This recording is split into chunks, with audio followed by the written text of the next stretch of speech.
ثم الحمدللہ. اس جج نے فیصلہ سنایا ضرور، ایک پکش ہندو کو رام جنم بھومی کی جگہ یا مسجد کی جگہ اس کو دی ضرور، لیکن اپنے فیصلے میں یہ بھی اس نے اقرار کیا ہے کہ ہندو لوگ کہتے ہیں مندر توڑ کر مسجد بنائی گئی ہے، لہٰذا ہندو اس بات کو ثابت نہیں کر پائے کہ مسلمانوں نے اس جگہ کبھی مندر توڑ کر مسجد بنائی ہے، لہٰذا یہاں شروع سے مسجد تھی، 1949 تک اس میں نماز پڑھی جاتی تھی. مندر توڑ کر مسجد کا بنانا ہندو پکش کی طرف سے ثابت نہیں ہو سکا. الحمدللہ تم نے جو بھی زمین جس کو دی وہ تم جانو، قیامت کے دن تمہیں اس کا جواب دینا ہوگا، لیکن اس بات کی مجھے خوشی ہے کہ تم نے اپنے فیصلے میں یہ کہا ہے کہ مندر توڑ کر مسجد بنانا ہندو ثابت نہیں کر پائے ہیں. اللہ اکبر اللہ اکبر، اشہد ان لا الہ الا اللہ، اشہد ان محمد رسول اللہ، حی علی الصلاۃ حی علی الفلاح، قد قامت الصلاۃ قد قامت الصلاۃ. اللہ اکبر اللہ اکبر، لا الہ الا اللہ.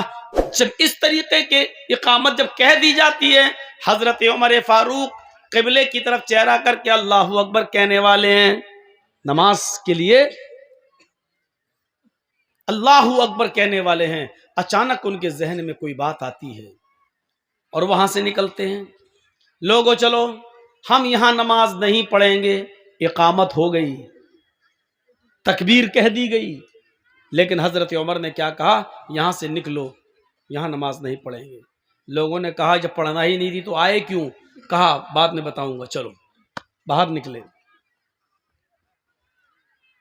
پھر اسی جنگل میں آ گئے، وہیں پر چٹائی بچھائی اور نماز پڑھ لی. سفر میں تھے اس لیے 2 رکعت نماز پڑھانے کے بعد سلام پھیر دیا. عیسائیوں نے روتے ہوئے کہا امیر المومنین ہمارا جرم کیا تھا، ہم نے تو خوشی خوشی اجازت دے دی تھی، ہم نے تو خوشی خوشی اجازت دے دی تھی نماز پڑھنے کی، آپ چلے بھی گئے تھے اندر، پھر کیا بات ہے کہ آپ نے ہمارے گرجا میں نماز نہیں پڑھی؟ کیا کسی نے آپ کو منع کیا تھا یا ہمارے پادری نے آپ کو روکا تھا؟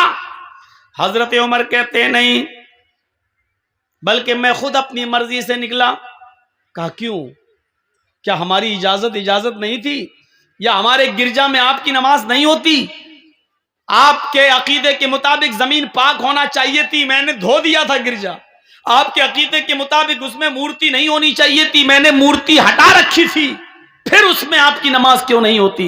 حضرت عمر نے کہا نہیں، اے میرے عیسائی بھائی، بات یہ نہیں ہے کہ اس گرجا میں میری نماز نہیں ہوتی، بلکہ میں صرف اس خوف سے تمہارے گرجا سے نکل گیا کہ میرے دل میں یہ خیال آیا، اے عمر اگر آج تو نے اس گرجا میں نماز پڑھ لی، اگر آج تو نے اس گرجا میں نماز پڑھ لی تو کہیں ایسا نہ ہو کہ تیرے انتقال کے 50 سال کے بعد، 100 سال کے بعد، 200 سال کے بعد جب مسلمان ترقی کریں گے، آگے بڑھیں گے، ان کی حکومتیں ہر جگہ پھیلیں گی، کہیں ایسا نہ ہو کہ بعد میں آنے والے مسلمان یہ سمجھیں کہ جس گرجا میں حضرت عمر نے نماز پڑھی تھی وہ پہلے مسجد تھی، یہ عیسائیوں نے اس کو توڑ کر گرجا بنا لیا ہے. میں یہ سوچ کر نکل گیا کہ بعد میں آنے والے مسلمان کہیں میرے نماز پڑھ لینے کی وجہ سے، بعد میں آنے والے مسلمان کہیں تمہارے گرجا کو مسجد تصور نہ کرنے لگیں اور پھر تیش میں آ کر تمہارے گرجا کو توڑ کر اس جگہ اپنی مسجد نہ بنا لیں. اس لیے میں نکل گیا تاکہ لوگوں کو یہ بات یاد رہے کہ حضرت عمر نے اس گرجا میں اس لیے نماز نہیں پڑھی کیونکہ وہ گرجا تھا، اگر پڑھ لیتے تو بعد میں آنے والے لوگ کہیں اس پر مسجد کا دعویٰ نہ ٹھونک دیتے کہ عمر نے نماز پڑھی اس لیے مسجد تھی، بعد میں کہیں تمہارے گرجا کو توڑ نہ دیں. یعنی جب مسلمان چاروں طرف پھیل جائیں تب بھی حضرت عمر کو ڈر ہے کہ تمہارا گرجا گرجا ہی رہے گا، مسلمان ترقی چاہے کتنی کر لیں، لیکن